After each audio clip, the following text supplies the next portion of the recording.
Partie du cours d'introduction à la mécanique quantique. Dans cette vidéo, on va parler d'un problème que vous connaissez bien, le problème de l'oscillateur harmonique. Sauf que cette fois, on va essayer de voir, lorsqu'on le traite de façon quantique, ce qu'il peut y avoir de différent avec le cas classique. Alors, pour fixer un petit peu les idées, on va se placer dans un problème concret. Et on va imaginer qu'on cherche à modéliser le comportement oscillant d'une molécule diatomique. Donc, par exemple, une molécule de dioxygène. Donc on va avoir deux atomes qui sont liés par une interaction.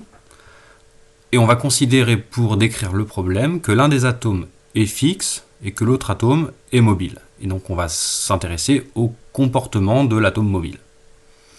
L'interaction entre les deux atomes elle est donnée par le potentiel suivant, donc potentiel classique qu'on a déjà rencontré. Ça va être une énergie potentielle qui tend vers l'infini lorsque la distance entre les atomes tend vers 0, parce qu'on ne peut pas avoir les nuages électroniques qui s'interpénètrent. Et on a une interaction qui va être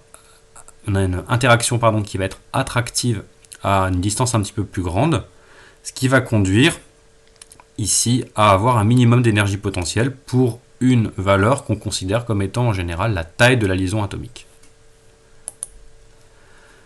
Alors on a vu que pour simplifier un peu ce problème et travailler avec un potentiel qui soit un petit peu plus simple, lorsqu'on travaille au voisinage de la position d'équilibre, donc au voisinage du minimum de la fonction énergie potentielle, on peut approximer le potentiel réel par une parabole. Donc on fait l'approximation de l'oscillateur harmonique. Alors nous, on va s'intéresser à la molécule diatomique lorsqu'elle est dans son état fondamental, c'est-à-dire qu'elle vibre très très peu, et donc on va considérer qu'on peut rester au voisinage de la position d'équilibre, ici, et donc on va pouvoir assimiler le potentiel réel en pointillé par le potentiel harmonique en tréplin. Considérer que l'interaction entre les deux atomes est une interaction de type oscillateur harmonique, ça revient à considérer que les deux atomes sont liés par un ressort. D'accord ? Donc le problème est le suivant. J'ai un atome fixe relié par un ressort à un atome mobile qui peut se déplacer le long d'un axe X. Et je vais choisir l'origine de l'axe X au niveau de la position d'équilibre de l'atome mobile pour simplifier un petit peu les calculs. L'énergie potentielle d'interaction dans le cadre de l'approximation harmonique, ce sera une fonction parabolique de la position, donc en x carré, et la constante qui est devant, on choisit de l'appeler 1 demi de m oméga 0 carré, pour une raison qui sera claire après. Alors, rappel dans le cas classique. Dans le cas classique, quand j'ai un oscillateur harmonique, avec une énergie potentielle qui a cette allure-là, l'état de moindre énergie, donc l'état pour lequel on a une énergie mécanique la plus faible, c'est lorsque notre atome a une énergie potentielle la plus faible, donc lorsqu'il est au fond du puits, et lorsque son énergie cinétique est nulle. Donc c'est la position d'équilibre au fond du puits qui va correspondre à l'état fondamental dans le cas classique. Dans ce cas, on a une énergie mécanique nulle si on considère que l'énergie potentielle est nulle à la position d'équilibre, ce qui est notre cas. Dans le cas quantique, c'est plus compliqué. Alors pour trouver l'état de moindre énergie, il va falloir faire du calcul. Alors on va chercher nous la valeur moyenne de l'énergie mécanique. La valeur moyenne de l'énergie mécanique, c'est la somme des valeurs moyennes de l'énergie cinétique et potentielle.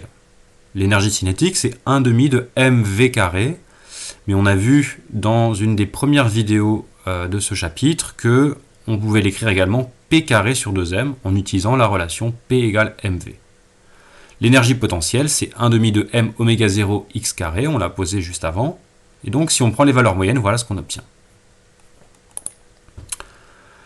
À partir des valeurs moyennes de ces quantités au carré, on va essayer de faire apparaître les indéterminations quantiques. Alors, l'indétermination quantique, delta x au carré sur la position, ce sera la valeur moyenne de x au carré moins la valeur moyenne de x, le tout au carré. Comme j'ai pris une position d'équilibre en x égale 0 et que le potentiel harmonique est symétrique par rapport à son minimum, alors j'ai autant de chances de trouver l'atome mobile avec un x positif ou un x négatif. Donc la valeur moyenne de x est nulle. Et l'indétermination quantique delta x au carré, c'est aussi la valeur moyenne de x au carré. De la même manière, l'indétermination quantique sur la quantité de mouvement au carré, c'est la valeur moyenne de p au carré.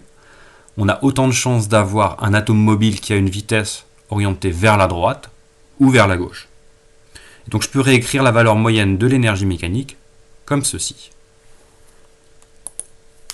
Dans la partie précédente, on a vu que les indéterminations quantiques sur la position et la quantité de mouvement vérifient la relation d'Heisenberg.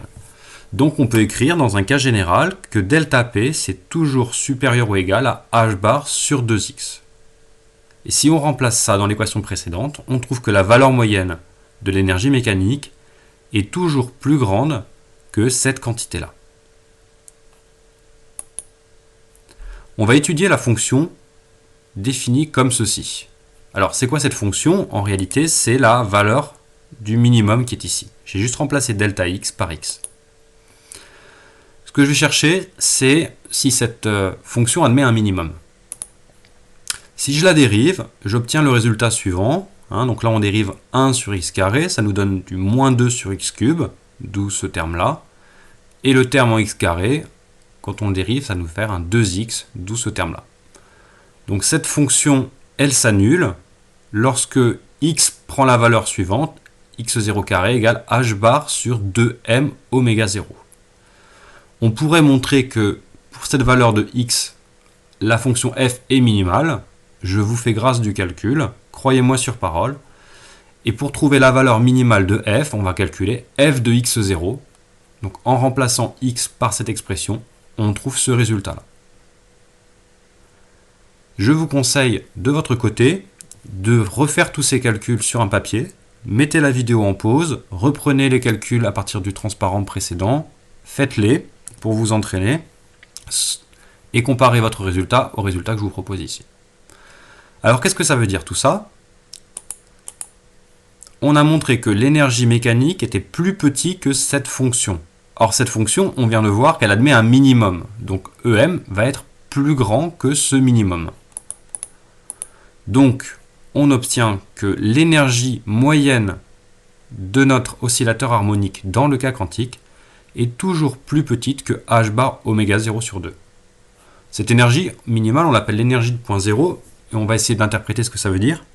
Mais ça veut dire que contrairement au cas classique, l'état de moindre énergie dans le cas quantique n'est pas nul. C'est-à-dire qu'on ne peut pas avoir notre particule qui est à la position d'équilibre avec une énergie cinétique nulle. C'est impossible, et c'est une conséquence directe de la relation d'Heisenberg.